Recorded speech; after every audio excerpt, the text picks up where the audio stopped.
स्वागत आपका मेरे चैनल अंशु दक्षु स्टोरीज़ में। आज आपको मैं सुनाने जा रही हूँ सोमवार व्रत कथा। चलिए शुरू करते हैं। एक बार किसी एक नगर में एक साहूकार था। उसके घर में धन की कोई कमी नहीं थी, लेकिन कोई संतान न होने के कारण वह बहुत दुखी था।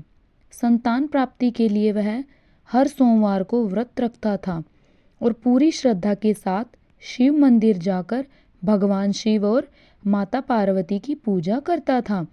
उसकी भक्ति देखकर एक दिन माँ पार्वती प्रसन्न होकर भगवान शिव से साहूकार की मनोकामना पूर्ण करने का निवेदन किया।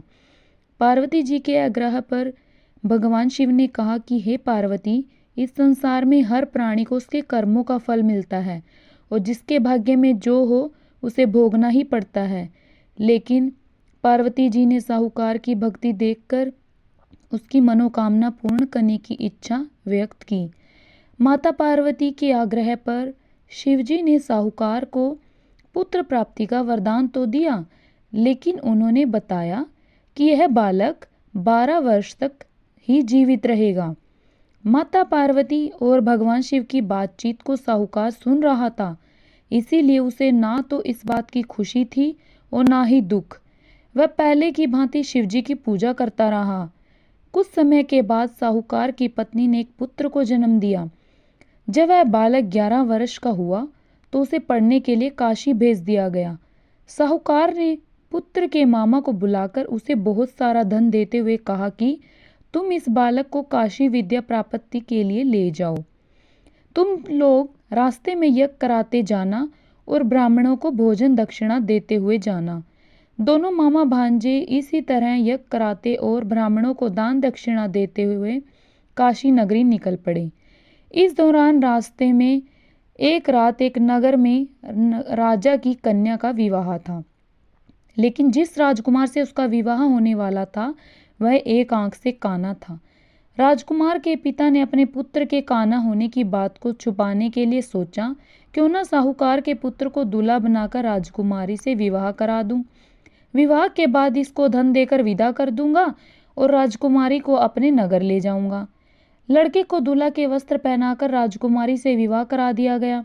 साहूकार का पुत्र ईमानदार था, उसे यह बात सही नहीं लगी, इसीलिए अवसर पाकर राजकुमारी के दुपट्टे पर लिखा कि तुम्हारा विवाह तो मेरे साथ हुआ है, लेकिन जिस राजकुमार के संग तुम्हें भेजा जाएगा वह एक आंख से काना है। मैं तो काशी पढ़ने जा रहा हूँ। जब राजकुमारी ने चुन्नी पर लिखी बातें पढ़ी तो उसने अपने माता पिता को यह बात बताई।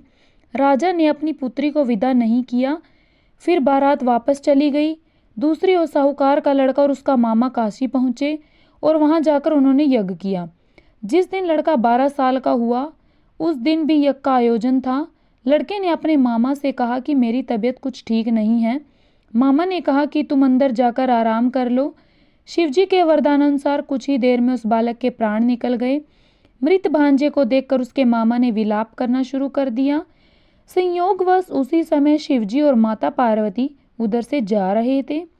माता पार्वती ने भोलेनाथ से कहा, स्वामी, मुझे इसके रोने के स्वर सहन नहीं हो रहा, आप इस व्यक्ति के कष्ट को अवश्य दूर करें।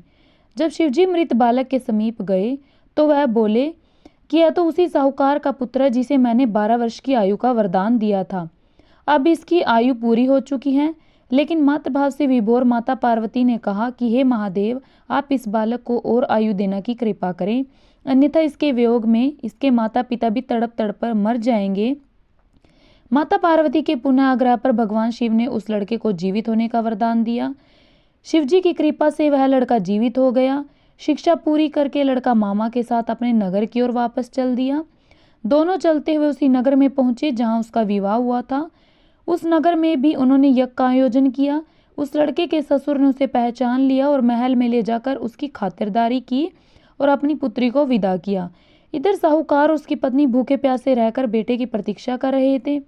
उन्होंने प्रण कर रखा था कि यदि उन्हें अपने बेटे की मृत्यु का समाचार मिला तो वह भी प्राण त्याग देंगे, परंतु अपने बेटे को जीवित होने का समाचार पाकर वह बेहद प्रसन्न हुए। उसी रात भगवान शिव ने साहूकार के स्वप्न में आकर कहा, हे श्रेष्ठी, मैंने तेरे सोमवार के व्रत करने और व्रत कथा से प्रसन्न होकर तेरे पुत्र को लंबी आयु प्रदान की है। इसी प्रकार जो कोई सोमवार व्रत करता है, यह व्रत कथा पढ़ता, उसके सभी दुख दूर हो जाते हैं।